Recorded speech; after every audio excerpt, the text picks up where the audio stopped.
Ya son las 17 horas con 24 minutos, 17 con 24 minutos, un poquito agitado. Tenemos ya en nuestros estudios al asambleísta de Creo, Héctor Yepes. Asambleísta, gracias por estar acá. Sabemos las ocupaciones que han tenido hoy en la Asamblea Nacional y valoramos el hecho de que se encuentra en nuestros estudios luchando contra el tráfico vehicular que se registra a esta hora. Asambleísta Yepes, antes de entrar en materia del tema de esta entrevista, quisiera su pronunciamiento sobre este proyecto de resolución planteado hoy por la asambleísta Holguín en el sentido de debatir el tema de la libertad de expresión, llamar al titular del Arcotel para que explique la decisión o lo que le motivó a tomar la decisión de solicitar la extinción del título habilitante de esta emisora. Entiendo que usted, y tenemos aquí los documentos, yo me tomé el trabajo de leer a nuestra audiencia los nombres de las personas o de los legisladores que no apoyaron esta moción y usted está entre los que sí la apoyaron. Así es. ¿Cuál es su criterio? Mire, a mí me gusta tratar de ser coherente en la vida. Yo creo que nadie es 100% coherente, pero por lo menos hay que hacer el intento. Y quienes hemos defendido la libertad de expresión de los medios durante el gobierno anterior, que para mí cometió abusos terribles contra la libertad de expresión, no podemos tener un doble rasero.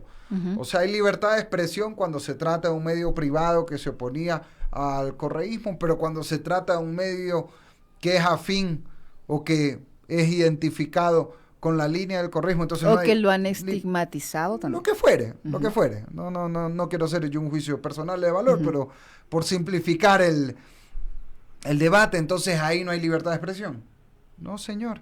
La libertad de expresión tiene que ser para quien dice lo que a mí me gusta y para quien dice lo que a mí no me disgusta también, pues, porque si la libertad de expresión fuera solo para escuchar lo que a uno le gusta, entonces para eso hablamos frente al espejo. Y esa es la democracia, y yo creo que hay que mantener una sola línea en la vida, salvo cuando uno se equivoca, que es justo rectificar, pero la libertad de expresión es para todos, y mal hace el gobierno o el Estado en general en hoy hacer lo que tanto criticamos en la administración anterior. Cuando antes se violaba la libertad de expresión, estaba mal.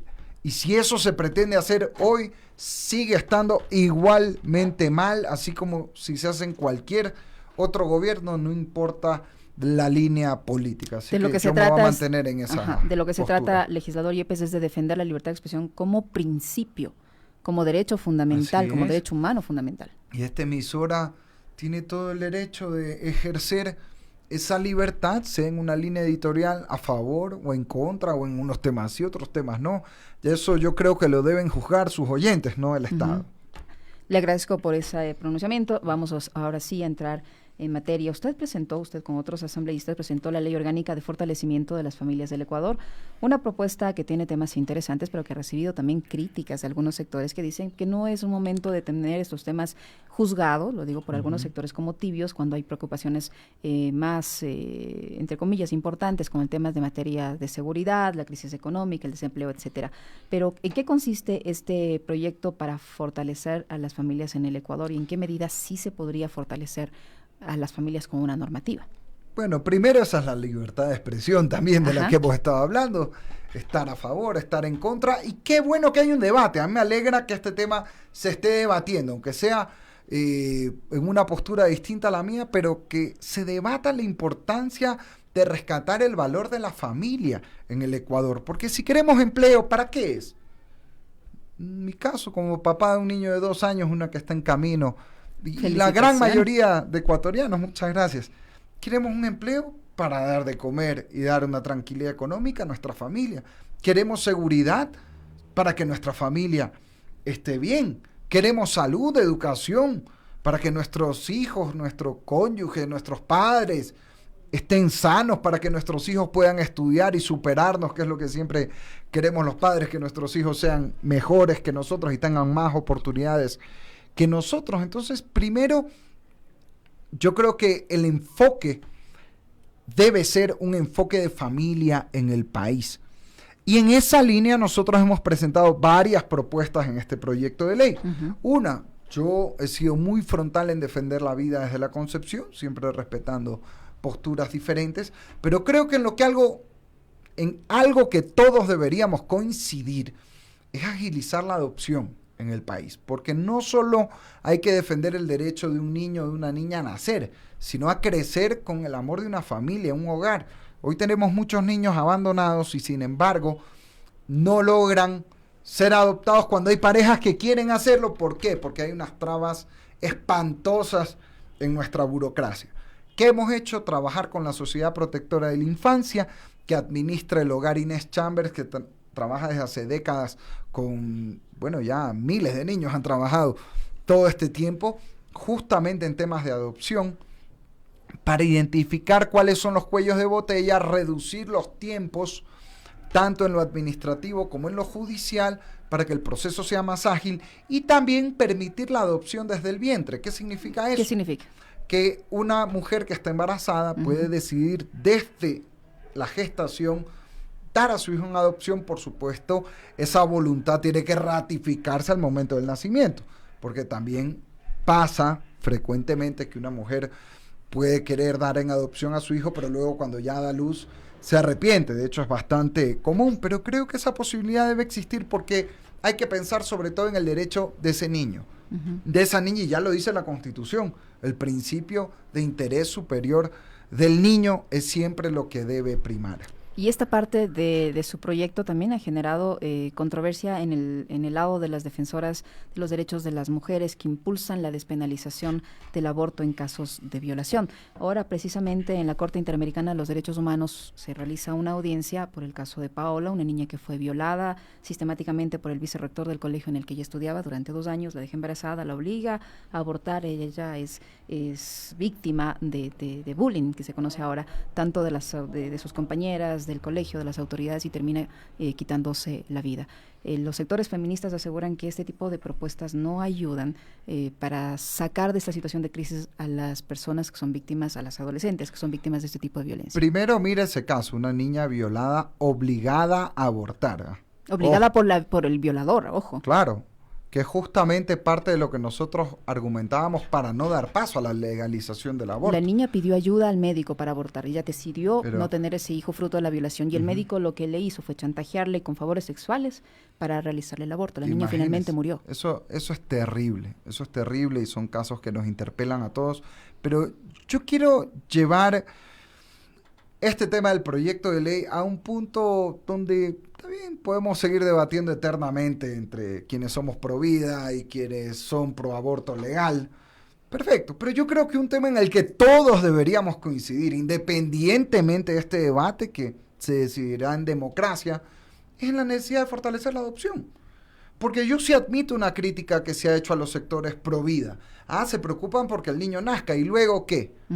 Y es verdad, y esa crítica sí tiene razón. Bueno, esta es una respuesta a quienes han formulado con justa razón ese cuestionamiento. Y yo quiero pensar que más allá de las discrepancias en el tema del aborto, en esta iniciativa de agilizar la adopción, todos deberíamos coincidir, porque si no, ¿de qué estamos hablando? Son procesos prácticamente eternos, ¿no? A ver, es que yo también he escuchado... ¿Cuánto toma en promedio un proceso de adopción? Puede durar años. De hecho, yo conozco parejas que han adoptado a niños extranjeros porque resulta más fácil que adoptar a un niño ecuatoriano.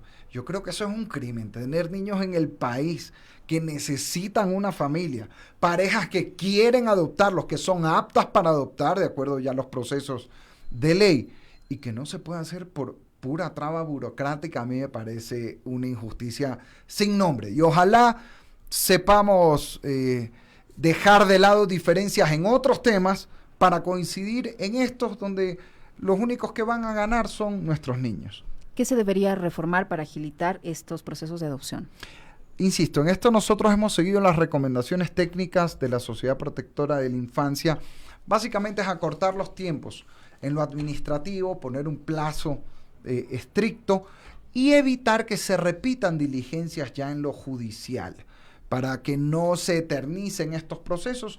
Esto de acuerdo a la experiencia que ha tenido el hogar Inés Chambers al intentar que niños sean adoptados y puedan obtener una familia. Ese es uno de los puntos del proyecto, porque aparte también tenemos reformas en materia educativa. En materia educativa, por ejemplo, planteamos que desde el tercer hijo hay un descuento obligatorio en las escuelas del 15% al menos, cosa que ocurre muchas veces ya en la práctica, ¿ah? Esto no es una novedad, pero creo que debe estar como una garantía en la ley. También las escuelas para padres, una de las herramientas más eficaces para prevenir la violencia y las adicciones, estudiada a nivel internacional. Dicen normalmente que todo bebé viene con un pan bajo el brazo, pero sin duda no viene con manual de instrucciones. Así que yo creo que debería haber una política pública de ayudar a los padres, a las madres, a que tengamos esas destrezas, conocimientos básicos para poder ejercer nuestro rol de papá y de mamá. Y eso es clave, ese no es un tema menor, ¿eh? Y es un tema que ha pasado un poco desapercibido en el proyecto. Pero recuerdo que en la asamblea tuvimos una charla con expertos de la ONU, y la ONU, con un estudio en más de 60 países, ha identificado que las escuelas para padres son de las 4 acciones que más ayudan en la prevención de drogas en todo el mundo. Así que deberíamos hacerlo en el Ecuador. No es un tema que genera grandes costos, porque se puede utilizar la infraestructura educativa que ya existe. Es un tema más bien de voluntad política, de, por ejemplo, en las escuelas llamar a los padres de familia, y siempre una educación que combine tanto la familia con la institución educativa va a ser mucho más eficaz para nuestros niños. Eso en la parte educativa. En la parte económica, algo clave, el patrimonio familiar. Patrimonio familiar es una figura que ya casi ni se conoce en el país, pero los que estudiamos derecho siempre la aprendemos, que consiste en proteger la vivienda, el hogar, no cualquier bien, el hogar donde viven los hijos, para que no pueda ser embargable. Por supuesto, siempre que ya esté pagado, no para burlar hipoteca, deudas etcétera. tampoco, ¿no? Pero siempre que ya esté pagado, ese bien se vuelve intocable. ¿Cuál es el problema hoy? La ley tiene un límite de $48,000 para que aplique el patrimonio familiar. Y hay muchos inmuebles que obviamente valen más que eso. Entonces ya la figura ha caído en desuso y queremos resucitarla quitándole ese límite. Cada uno, de acuerdo a sus posibilidades, tendrá la casa que cueste lo que cueste, si ahí viven los hijos, y es una no es que ando coleccionando casas, ¿no? Una sola casa donde viven los hijos para la seguridad de los hijos, siempre que no haya deudas pendientes. Eso se vuelve patrimonio familiar y es intocable, que es una de las grandes aspiraciones que tenemos todos los padres, siempre pues dejarle un techo seguro a nuestros hijos y a nuestras familias. Un tema que propone también en esta normativa y que, como le decía al inicio, ha generado críticas, como usted dice, todas respetables, en el sentido de dar las horas, unas 2 horas libres en momentos en que se cumpla años o aniversarios de bodas, etcétera. Esto, sin dudas, ha generado polémica. ¿Usted cómo lo mira? Eso es lo que más ruido ha generado, sobre todo en redes sociales, y qué bueno que se abra un debate. ¿Qué es lo que nosotros planteamos? Que cuando sea el cumpleaños de los hijos, el trabajador tenga el derecho a salir o a tener 2 horas en el día de esa jornada, o sea, 2 de 8, para ese día poder dedicar esas horitas a compartir con su hijo o con su hija. Yo entiendo que eso ha generado sus reacciones, y les cuento, me llamó un amigo empresario indignado por la propuesta, y yo le pregunto, oye, ¿y qué haces tú en tu empresa? No cumple años. No, le pregunto, ¿qué haces tú con tus empleados? Él era un empresario. Yo les doy el día libre cuando cumplen los hijos. Digo, qué bien. Pero si tú entonces piensas que es correcto, y no estamos hablando del día libre, de hecho la propuesta original de la Universidad de los Hemisferios era media jornada laboral. Quedamos en 2 horitas nomás por el cumpleaños del hijo. Pero si tú estás de acuerdo con eso, yo le decía a mi amigo empresario, ¿por qué no debe ser eso un derecho? ¿Por qué debe depender de tener un empleador decente como es en efecto mi amigo, que es una muy buena persona, muy correcta y un hombre muy familiar además? ¿Por qué debe depender de eso? O sea, donde el pobre trabajador tiene un jefe que vive amargado, le cae mal o le tiene pica, resulta que no puede usar 2 horas de la jornada para ir a festejar el cumpleaños de su hijito al que le hicieron un programa, por ejemplo, en la escuela. Y ustedes saben la diferencia. No pensemos en el trabajador, pensemos en el niño. Lo importante es que en esas situaciones esté acompañado de sus padres, pues son cosas que a uno le marcan la vida. Y por favor, yo no creo que ninguna empresa va a quebrar porque un trabajador sale 2 horas antes solo por el cumpleaños del hijo. Además que ya la mayoría de familias pues no tienen 20 hijos, pues no son 20 días al año. Ahora en la situación que vive el país, uno, exagerado, dos. A ver, también cuál es otra crítica. ¿Y por qué no se preocupan del empleo? A ver. Primero, el hecho de que haya otros problemas no quiere decir que esto no sea importante, para empezar. Y segundo, también estamos trabajando en lo otro. Aprobamos hace poco una ley de emprendimiento e innovación en la Asamblea justamente para generar emprendimiento que promueva la creación de fuentes de trabajo. Hace poco aprobamos una ley para cumplir una propuesta de campaña, de hecho en mi caso, 0 intereses de mora para los créditos estudiantiles de jóvenes que hoy no tienen trabajo, 9,000 jóvenes que estaban en coactiva. Hemos aprobado en materia de seguridad una ley para mostrar el rostro de los criminales en delito flagrante y que no se pueda sustituir la prisión preventiva en delitos graves. Estamos fiscalizando la legalización de Monte Sinaí. De hecho, yo estuve ayer reunido con el gobernador del Guayas para que tengan su título los habitantes de Monte Sinaí, donde viven 100,000 hermanos ecuatorianos. Es decir, todo eso también estamos trabajando, pero lamentablemente a veces como no son temas que promueven este debate, pues pasan desapercibidos, no generan noticia, pero eso no debe opacar lo otro, exactamente. Y hablando de lo otro también, entre la propuesta está aumentar a 3 semanas la licencia por paternidad a fin de garantizar la presencia y corresponsabilidad de los padres en los primeros días de vida de los hijos. Mire que tenemos una pregunta ciudadana y dice lo siguiente: permiso para... no entiendo un poco la letra aquí, dice para parejas por aniversario, ¿también será para los matrimonios del mismo sexo? Bueno, no hay ninguna distinción en el proyecto de ley. De hecho, me preguntaban eso con respecto a la licencia de paternidad. Obviamente, el que es padre, pues, no importa la orientación sexual que tenga. Y aquí lo importante nuevamente es pensar en los niños. Y en el caso de la licencia de paternidad, primero, el promedio regional es 3 semanas, eso es lo que estamos planteando. Hoy son 10 días de paternidad, que pueden ser 15 por cesárea. ¿Por qué? Porque esto ya está estudiado además científicamente. Un bebé o una bebé recién nacida necesita la atención, el cariño, la presencia no solo de su mamá, sino también del papá. Y por favor, de hecho, mire, el otro día en otra emisora conversábamos del tema y llama un radio escucha que nos contaba un viacrucis que habían tenido que pasar con su esposa en la clínica porque tuvo un problema durante el parto y luego ya no le alcanzaban las semanas que están previstas en la ley para poder acompañarla ya yendo a la casa, porque son cosas que pasan.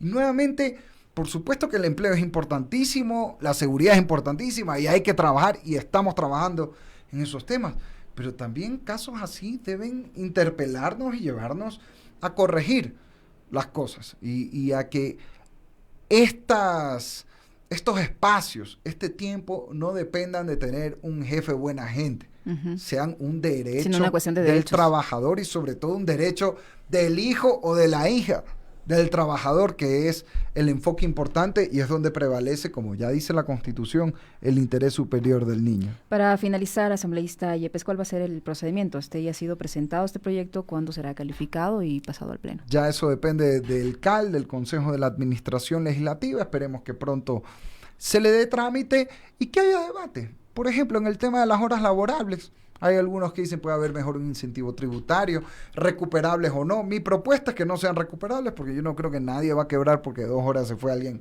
a celebrar el cumpleaños de su hijo en la escuela, en la casa, donde fuere. Pero en todo caso, son temas que creo que hay que debatir y hay que recordar que la familia es el corazón de la sociedad. Sin familia no hay Estado, sin familia no hay empresas, sin familia no hay acciones sociales, no hay emprendimientos, no hay nada. No hay motivación. Claro, y si no tenemos familias sanas, estables, fuertes, tampoco vamos a mejorar la sociedad. Y hoy sí tenemos un grave problema ahí, porque cada vez crece más la violencia intrafamiliar, el consumo las de adicciones, drogas, etcétera. Y por supuesto hay otros temas que también hay que abordar en eso. Acabamos de debatir a propósito de una ley para prevenir el microtráfico de drogas para que no haya consumo en los lugares públicos, sin criminalizar, pero sí con medidas como trabajo comunitario, etcétera.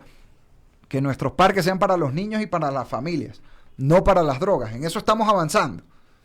pero también hay que preocuparnos del tema interno de la familia, todo paralelamente. Lo uno no quita lo otro, porque aquí lo más importante es cuidar no solo a la familia, sino sobre todo a nuestros niños.